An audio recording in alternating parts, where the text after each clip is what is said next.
Saya Orchida Wadatulaksana dengan NPM 037118170 Universitas Pakuan. Di sini saya ada tugas mata kuliah kewirausahaan untuk mewawancarai wirausaha di bidang pendidikan. Sebelumnya, perkenalkan dulu nama Mbak siapa? Nama saya Sylvia Hakim dari UNJ, mahasiswa UNJ semester 6, Prodi Pendidikan Matematika angkatan 2018. Kewirausahaan apa yang Mbak sekarang jalani? Saat ini saya menjalani sebuah les private di rumah. Kebetulan saya baru menjalani beberapa bulan. Awal mula didirikannya les privat ini bagaimana ya, Mbak? Awal mulanya itu karena emang lagi pandemi kan, sekolahnya online. Terus ada salah satu orang tua dari murid saya yang meminta menawarkan saya untuk menjadi guru les.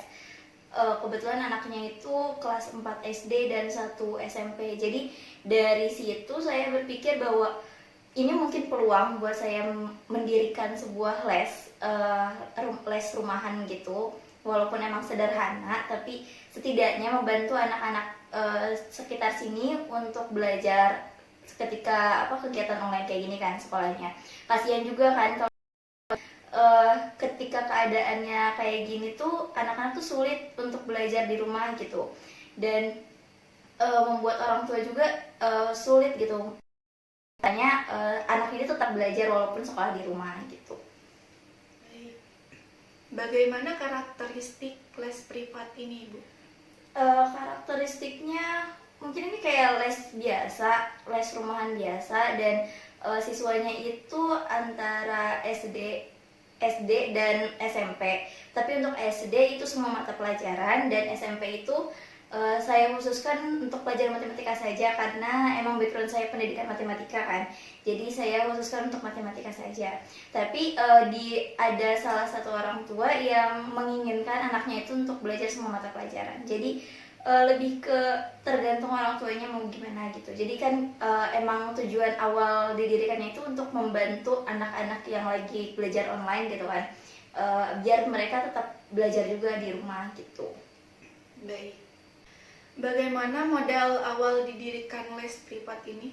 Modal awalnya sebenarnya masih cukup ringan karena emang masih dalam skala kecil. Jadi modal awal itu coba untuk membeli peralatan alat tulis saja, kayak papan tulis, spidol, isi spidol, terus meja-meja kecil buat siswa-siswanya gitu kan. Lebih ke situ sih. Terus untuk tempatnya itu kebetulan ada rumah kosong saudara, jadi yang cukup luas dan cukup nyaman juga buat belajar. Jadi itu saya coba manfaatkan untuk tempat belajar siswa-siswanya gitu. Baik. Adakah kendala dalam melakukan les privatnya? Kendalanya lebih ke manajemen waktu sih, karena saya masih kuliah juga kan. Terus anak-anak juga rata-rata orang tua itu meminta untuk jam lesnya itu pagi. Nah, kebetulan saya kuliah juga ada mata kuliah pagi kan. Jadi banyak yang waktunya itu bentrok dan ya gitu. Jadi bentrok sehingga saya harus disebutnya nyambi. Jadi kita sebutnya nyambi. Jadi sambil ngajar les, sambil kelas juga. Kebetulan kalau misalkan kuliahnya ketika konferensi gitu kan, VidCon, ada record. Jadi saya ketika selesai les, saya coba rewatch lagi, coba menonton lagi video hasil recordnya itu gitu. Dalam kendala tersebut bagaimana Mbak Sylvira menanganinya, menyikapinya? Menanganinya lebih kayak tadi sih, saya mencoba untuk sambil ngeles, sambil kuliah. Walaupun sebenarnya nggak fokus ke kuliahnya, lebih fokus ke ngajar lesnya. Kuliah lebih ke, karena kalau VidCon kayak gitu kan, kayak saya sebutkan tadi ada video recordnya.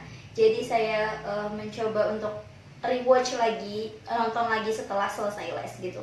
Jadi walaupun saya menjalankan les membantu anak-anak untuk belajar, tapi saya juga tetap belajar di kuliah gitu. Ada saran atau tips menjadi wirausaha di bidang pendidikan? Untuk saran dan tips mungkin masih terlalu dini untuk saya memberikan itu, karena apa ya, les yang saya jalankan pun masih dalam waktu yang sangat singkat, jadi masih banyak pasti kendala yang nanti akan saya temukan gitu.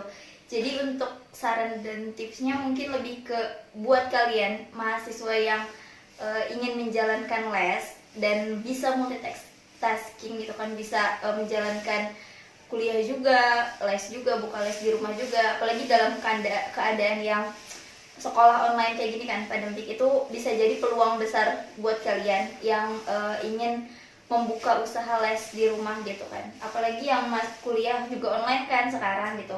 Jadi itu jadi salah satu peluang buat kalian gitu sih, lebih begitu sih, nggak ada yang tips khusus karena saya masih baru juga gitu. Baik, terima kasih untuk Mbak Silvira atas Ya, waktunya. sama-sama. Sekian wawancara tentang wirausaha dalam bidang pendidikan. Wassalamualaikum warahmatullahi wabarakatuh.